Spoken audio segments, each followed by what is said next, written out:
How's it going, everyone? And welcome back to Continues to Tick. Here we are, finding ourselves now on the last day of May. As by the time this is uploaded, we'll be on Memorial Day. And the following day, June 1st, 2021, which soon enough will be the midway point of the year. I'm not sure about you, but at least for me, this is somewhat mind-baffling, as it just felt like the new year was celebrated not too long ago. Or not too long ago, we were just in March. But that is time. That's why it's so important to take advantage of it, especially while you have it. Anyhow, I hope many of us were able to get this day off and take advantage of today's holiday. As for me, I'm on my last scheduled time off for this year, starting as of this weekend. And I will say, just as my last vacation earlier this year, I am quite excited to be off work and living life with, I guess you can say, less responsibilities once again for at least the next 7 days. So until then, no work or thinking of work for me. And as I said last time, being able to be away from work for an extended period of time, well, it provides that same feeling I'd imagine we'd get in retirement, but maybe even slightly sweeter in a sense, as we are actively working and still making a higher source of valuable income to use on our vacations. But at least for many of us, that's the goal, right? To reach that point of retiring early, or retiring with comfort, or in the best case scenario, to retire early and with comfort. The comfort meaning to have built a financial pillow that is sustainable to our vision of living, no matter if we're working or not. To not have too much of a drop off from our last working day to the day in which we retire, if you will. And even further still, to the day in which we leave this earth, hopefully at an older age. Reaching this certain point in which we can retire and at the same time feeling like our finances are in order and not going to fail us or fall behind once we officially call it quits from the quote-unquote rat race. That is my goal. So in short, to me there is a difference from retirement and comfortably retiring. My goal is the latter, and if lucky, potentially earlier than I can imagine. But if not, the goal does remain the same. And I guess in a way I am setting myself up, with a defensive strategy. Even as I guess technically my best or worst case scenario, my goal remains to retire by age 50, which in my eyes remains as an early retirement age, as many older individuals I know, whether it's family, those I see in stores, or those I see even at my own workplace, it's quite clear to me that many do happen to work past this age still. All of this is simply just a long roundabout way to say, as you're listening to this on May 31st, I'm currently on the road, heading down south to Joshua Tree, then hopefully to San Diego.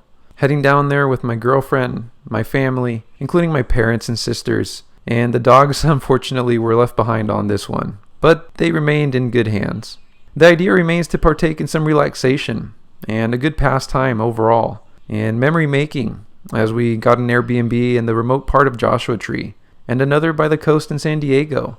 This will be my family's vacation trip this year, as due to COVID-19 earlier this year, we decided not to travel further away from California. Nevertheless, this will be needed and enjoyed, and as my parents continue to age, and given they sacrificed a lot to even allow me opportunity to be in my current situation, at least that's the way I like to think of it, sacrificing many years of no traveling at all, or family vacations. Now is the time, and as I'm working and along with my sisters, we do plan to change that. Now is the time to travel, before time does sneak away from us, as we all are currently here on this earth together for this moment in time. And so far, I will say we are 2 for 2, 2 years in a row, going on a family vacation, taking advantage of time to form long-lasting memories.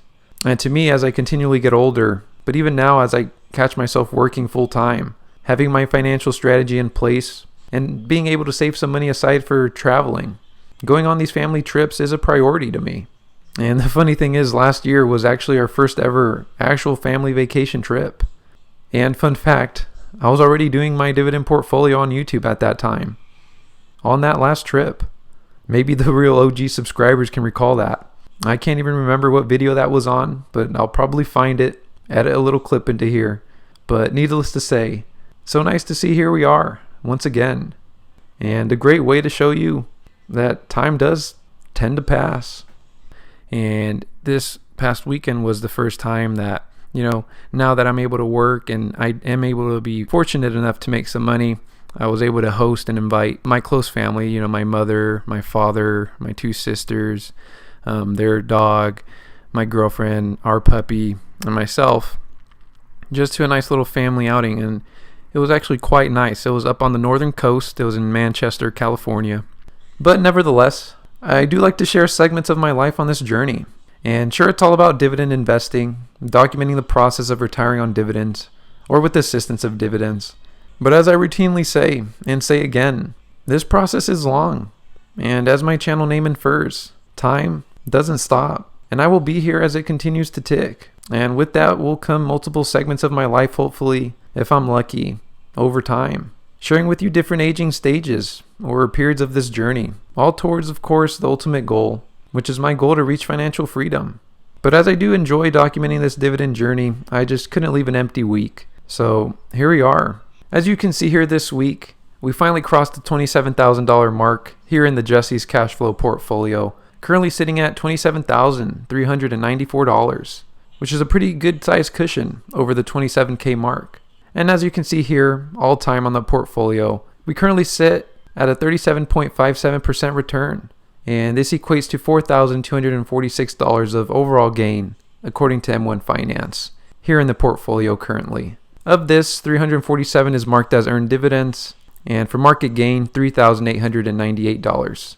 If we take a look at the performance from this past week, we can see we had a relatively flat week. Last week it was relatively flat in the sense of a negative week. Here we are in a relatively flat week in the sense of a positive week. As you can see, we have a overall return of a 0.40%, which equates to a market gain of $108.31.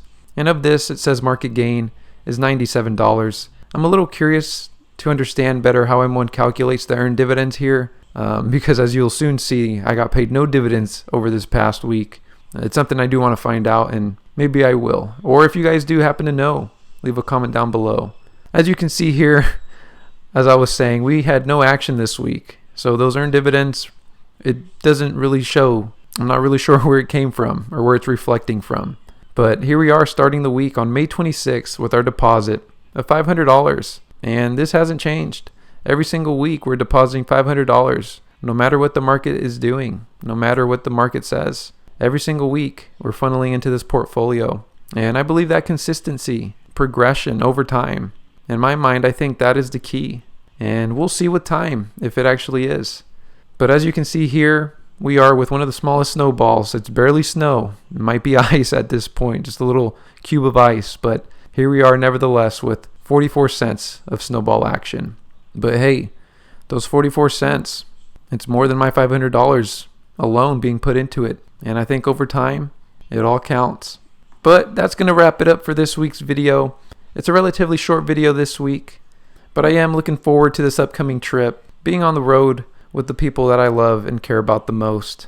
And I'm excited to just not be at work and to live life with less responsibilities, which to me, that is why vacationing and just spending time away from work is so great. It gives you that taste of early retirement, of just having a little bit more freedom than you normally would. So I hope to see you guys in next week's video, and until then, keep investing.